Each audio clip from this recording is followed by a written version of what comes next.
back onto another scintillating edition of Newspaper Review today. As we usually tell you every Tuesday, that this particular program is going to take you through a voyage across all human endeavors in terms of what when you talk about politics, education, science, security, health, business, sports, human relations, and of course foreign stories we are going to take you through. And we have about 9 newspapers today that we are going to be looking at their headlines and the riders today. Let us start from, let me just highlight some of the papers that we have today. We have The Punch, we have The Nation, the Daily Trust, we have New Telegraph, Vanguard, we have This Day, we have Daily Sun, The Guardian, likewise we have The Blueprint, as well as other papers today. And let us first look at their headlines before we take them one after the other. I hope you are following. I'm at DBC Abidjali Adorotini. Let us start from The Punch. The Punch headline says the federal government, domestic airlines, legal battle kicks. Put on the beat. Kicks off Thursday. The Nation, in The Nation we have, that is the headline, why Atiku PDP will lose in 2023. The statement, that is The Nation, is credited to Kwakwaso. Now, likewise, New Telegraph, ban ex-governors from contesting National Assembly elections. NIDLS, DG is the one that made that one from New Telegraph. Then it has a rider, that is New Telegraph. Vote buying, CUPP alleges plan by APC to harvest over 10 million voters' bank accounts. Wow, very great. Likewise, Vanguard, let us look at the Vanguard newspaper. It says 2023 APC opposition parties bicker over digital vote buying allegations. Likewise, This Day says, that is our politics, Obi to Nigerians, I will be in charge of Nigeria. Holds me responsible. That is from This Day. Then This Day also, the rider having Adebanjo says it's Igbo's right to produce next president. That is This Day. Then Daily Sun, from the Daily Sun, the headline on it today is 2023 US reaffirms visa ban for election riggers, endorses Beavers. Now the rider of the Daily Sun is this: don't waste votes on party causing religious disharmony, Catholic bishop tells Nigerians. Then from the Guardian has Buhari reignites politics of oil in North close to another election. Likewise, we have from the Blueprint. Blueprint says, let's vote character, competence, capacity. These are few of the things. My guest is going to join on the program by through phone, because he is not around, but he is around. Any moment from now, he is going to join us. Let us review the paper one after the other. Let us start from the first paper, which is the Punch. Let us look at the Punch, what it says before my guest joins us. We are going to have him from distance, and as usual, you are going to enjoy his comment. The Punch. Let us start from Punch. Sorry, federal government. That is headline. Federal government domestic airline legal battle kicks off Thursday. That is this Thursday. Then what is going to be the aftermath of the clash? I believe that my guest can come in any moment from now. When you look at that, and let us look at a few of the riders before it calls in. We have this one is on economy. That is from the same Punch. Petrol, electricity subsidies. Hurting poor Nigerians, which is a fact. It's a fact that we are still battling with that one. Likewise, this one is from security, from the same point. Hoodlums invade Atiku rally, supporters injured. Oh, look at the type of politics we play in Nigeria. Some people holding rallies, then some other people, unknown people, go and disrupt their process. Likewise, impeachment. New Ekiti Speaker, successor, differ. Yes, we are having a woman speaker from that state. We congratulate her and we congratulate the state. Likewise, Ogun, that is from the same punch. Ogun, PDP, Supreme Court orders retrial, party crisis worsens. Likewise, we have from security, kidnappers abduct Akeredolu's aide, demand 100 million ransom. That is so great. That is on security. And now let us go for another one. Let's move on to another one. Okay. Hello? Thank you very much. God bless you. I hope you. Thank you. God bless you. Very good. That is that means that OSBC is great. You are from distance. Absolutely. You are not very, very global. I'm watching you right away from Lagos. Oh God, that's very bright. That's very bright. We want to say congratulations to the state government for giving us the opportunity, and the DG as well as all the management for giving us the opportunity. Yes, we are reviewing the paper, and let us come back to the punch. Federal government, domestic airlines, legal battle kicks off on Thursday. What is your own interpretation of that battle? Yeah, well, my own interpretation is so simple. Everything has to do with the local currency. You know, when the naira was powerful, and we were going abroad with less than 200 naira, nobody was fighting. Everybody was scrapping, for Nigeria. Most airlines were fighting themselves to be able to, to be the one that we are going to patronize. So I remember, that time I flew to Bena, and you won't believe it, business class, and I think I paid maximum about 500 naira, and I had to stay at Higher Regency, and the rest of them like that in process. So where is Savannah today? It's gone. So you don't blame the airlines. They'll even go now to anywhere in Europe and through all these other airlines, one needs to spend over 600,000 naira. So it's not a battle. I think what we need to do right now is to have our own airline that we used to have in the past. Once we have our own airline, everything becomes cheaper. It's like refining our own crude oil. So let's see the way everything plays out. Thank you. I want us to look at this one from Guardian. Buhari reignites policies of oil in North close to another election. I don't know. Apart from close to another election, the era of the importance of oil is even going.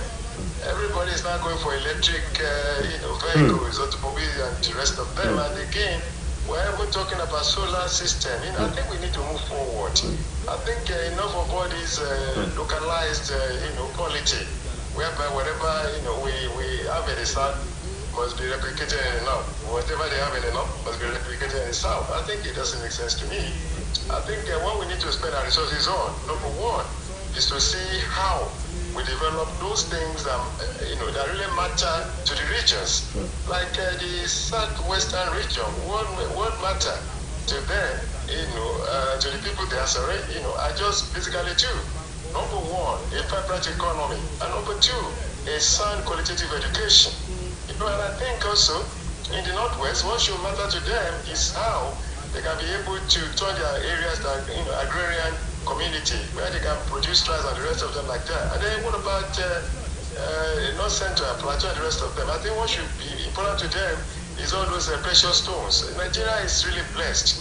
Now for us now to be looking for something found about 2 centuries ago, and then we are now jumping up and jubilating. I don't think, to me, I think it's a waste of time, and we don't really know what we're doing to the country. But well, we thank God at least all the money spent is not wasted. Whether the benefits of what we're going to be jubilating later in the future, time now. Before we go to the next one, which is the nation, I want to say that my audience, my guest who is present in voice is Prince Sunny Ajayi, the man with democratic experience about the length and breadth of what happens in politics, education, and foreign. He is talking from Lagos, that is discussing OSBC. Let us move on to the Nation newspaper, sir. Why Atiku PDP will lose in 2023? credited to Kwakwaso. Then you can remember that starting from few weeks ago, when this man opens a campaign, they always attack the people and disrupt the campaign stage and some other things like that. Then what do you see is wrong with this with the system? First and foremost, this is the first time right now that a typical and 100% Hausa man, is coming to the political arena after Peter Masuli, who should have been the candidate then when they picked Alhaji Shehu Shagari. So right now, the battle is the battle royale, and it is between the four.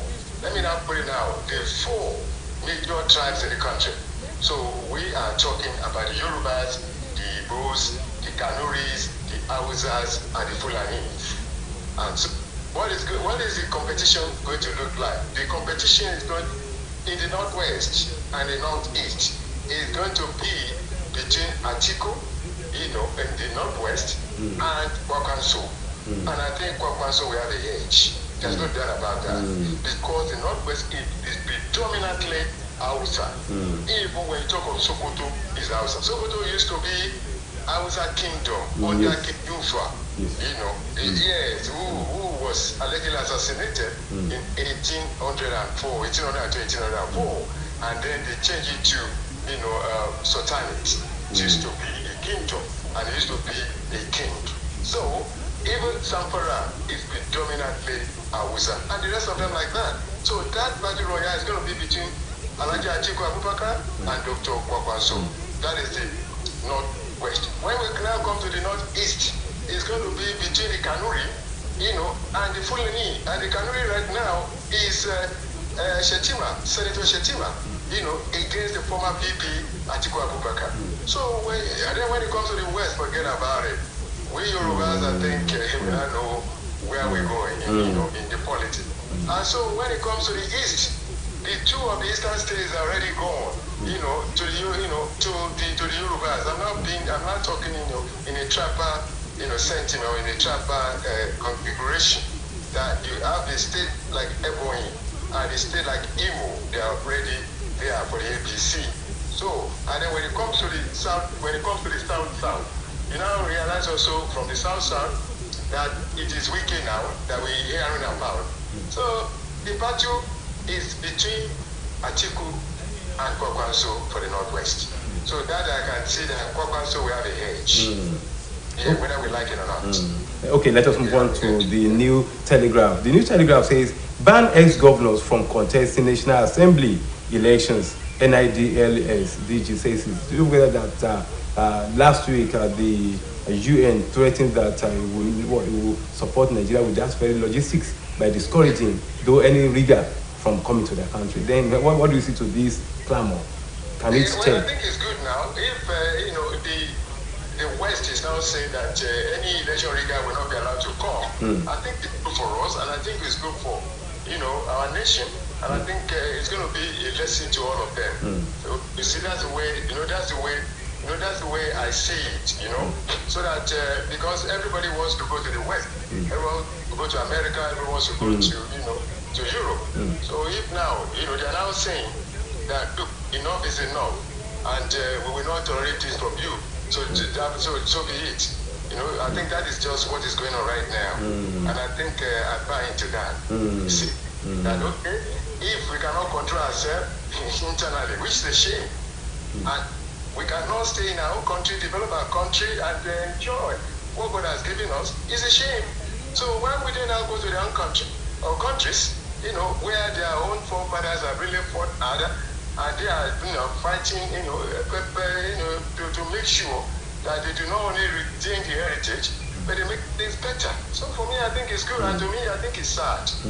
Because I remember those days when there was nobody going to the embassies, when many embassies in Nigeria were actually closing down, And then when Nigerians were allowed to go to Commonwealth nations, most of them without a travel certificate, which we call visa here.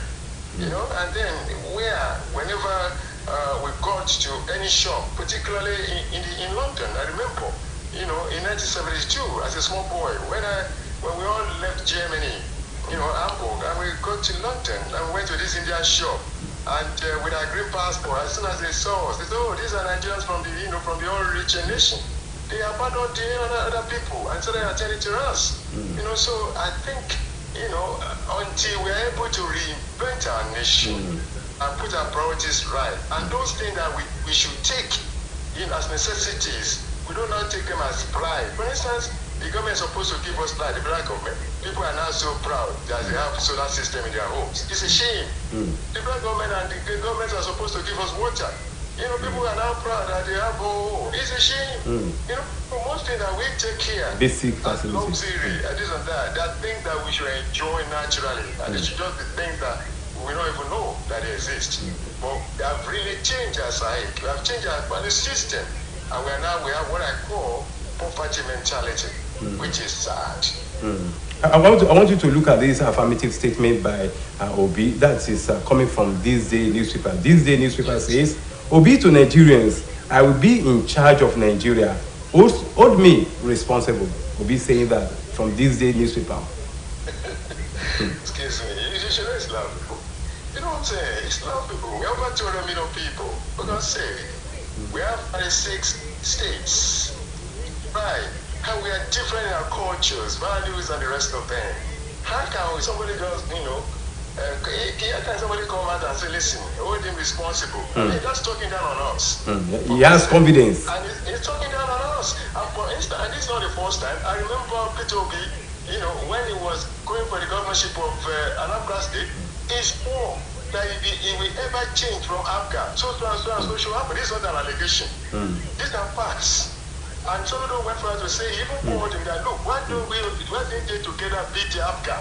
Okay? And right now, people have really recognized the whole thing to Igbo must, this Igbo must. He's not the only Igbo man, on the ticket. There's some other Igbos on that ticket. There's a former deputy governor of the Central Bank who is far more educated, far more exposed, far, in economics and the rest of them like that. He's an Igbo man. So people should really, clean up their eyes to keep on saying Igbo, particularly our father in Lagos. Papa, they let me mention his name. By saying that Igbo have been marginalized. He should not be talking for only one man and take the only one man as he goes. It's not. Prince, let me back it up with a writer from This Day newspaper. Adibanjo says, "Is Igbo's right to produce next president?" Yes. But is Peter Obi the only Igbo man on the ticket? We should ask him. So if Peter Obi did not jump ship right now, and he has accepted to be Atiku's running mate, then what will happen? Which Igbo man is not going to be fighting for? These Yoruba leaders, sometimes I don't understand. During the time of Papa Obafemi, they all went against him, they all went to Shagari and be campaigning. There was the time Papa was quoted to have been following Zik. Papa Adebanjo, he was really in the sixth party, Ogusoya and the rest of them like that. So in that time we knew who our real leaders are. We should know, and in that time we knew those people who are talking for us, as a nation. I'm not talking of for Nigeria, as a nation. It is not people now who, due to vendetta, envy, jealousy, and and maybe scoring whatever, scoring themselves up. They may not be talking. They're talking for Yoruba. They're talking for Hausa. It is not true.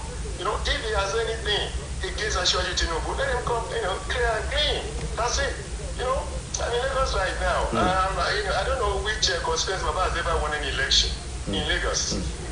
Just like our other uncle now, Chibode George. I don't know. I have not seen it. And I don't see anywhere in Lagos State, not even the smallest hamlet, where they use their names to campaign. Just like also in Osun State.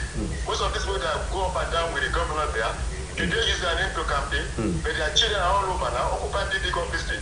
But when the election time is here, they never mention their name, right there. Never on the podium. That for the sake of that, they will call, in the past, they will call people like Papa, Ike, and everybody will stand up, and they will say, for the sake of Ike, in the land, we are going to vote for this party. Which of them in Osun State today has that kind of, aura, that you can now use his name to campaign? But when somebody has suffered, like Governor Itola has suffered, have gone around, from place to place, down to town, then they will now line up their sons, line up their daughter, they are causing their this and that. And at the end of the day, the man will now face problems because those people who are within in the trenches, they will not be allowed to be there. So this is exactly what's happening. So Baba Adebanjo is talking for himself. It's as simple as ABC. He's not talking for us, not even in Lagos. So Peter Obi is not the only Igbo man, or the chicken. He's not the only one. There are so many other Igbos there. So that's just that. And Tinubu is not the only Yoruba man as well. There are so many others too. Showore is also a Yoruba man, and I think he has been fighting for the people. So for me, but we realize right now that when the chips are down, Asiwaju Bola Ahmed Tinubu is the man that we know for now. I can repair this country. Yes, sir. Thank you, sir. I want us to look at our blueprint before we call it a day. Blueprint says, let's vote character, competence, capacity. Absolutely. That's what I've been saying. No, let's jettison all these mundane sentiments. They won't move us forward.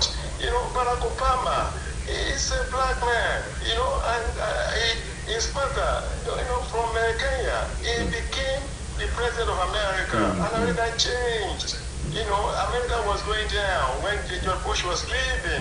The economy was already going comatose. Banks were almost closing down. And this black man in black skin came over and savaged everything. And today also, we have another black woman. For the first time in the history of America, to have a woman as a baby is Asian, African descent. So these are things we should be looking forward to. And we also have so many Nigerians right now occupying so many political spaces in America. Some of them in Congress, some of them, in their constituencies, and the rest of them in the counties and what have you. So competence is what we need. Competence, integrity, exposure, and antecedents, of achievement. That's what we need. And I keep on saying, whether anybody likes it or not, I don't know Asiwaju Bola Tinubu. I've met him only once, and I've not been to his house. But as a Nigerian, who spent his youthful time at the age of 20, plus, I was already living in Germany. Sir, I want us to take it from that. The last 2 minutes, I want us to divide into two: one for foreign, one for sports. China virus, that is the virus is also eating the game. Then we thank God that we are still safer in Nigeria. Then what can you say, or what advice can you say to many of our people going to China with respect to COVID-19 that is still battling with them? Prevention is better than cure, and end itself is better. Is well. Work is not end. So it's up to everybody now to take a stock, of his life, and we have only one life to live. And China is not the only place to go. So for me, I think everybody should now, be careful, to see where to go. And again, the government also should be careful. But when people are arriving from China, I think right now they should be subjected to a lot of tests, before they start mixing with the people. So this is my own take on that. China is not the only place. When our people are coming back from China, please, and then other people also coming back from China, let them also be properly examined medically. And finally, sir, Nigeria is not partaking in Qatar 2022 World Cup. Then what is your comment about it then? What are the benefits that Nigerians can benefit from the ongoing World Cup? Well, we are not there, right? Yes. We are not participating, right? Yes. Yeah, we're not. Well, I think the lessons are this. We should prepare. We should prepare. And start to prepare right from when the game is getting over. We should not prepare for a game when the game is about to start. And I think that's a lesson. Another lesson is those guys from Africa that are there or behalf of their countries are also representing our continent, and we should support them. For every match we find anybody from Africa participating, any team from Africa participating, our support should go to that team 100%, because at the end of the day, it's to the glory of God and to our benefit, to our respect. And I want to appreciate you. Thank you very much, Prince Sunny Ajayi, all the way from Lagos, commenting about the paper that we have today. I appreciate you. May Almighty bring you back in peace and by the grace of God. Next week you are going to be with us physically. Thank you very much. I'm Adebisi Abidjali. Till next week, I say bye for now.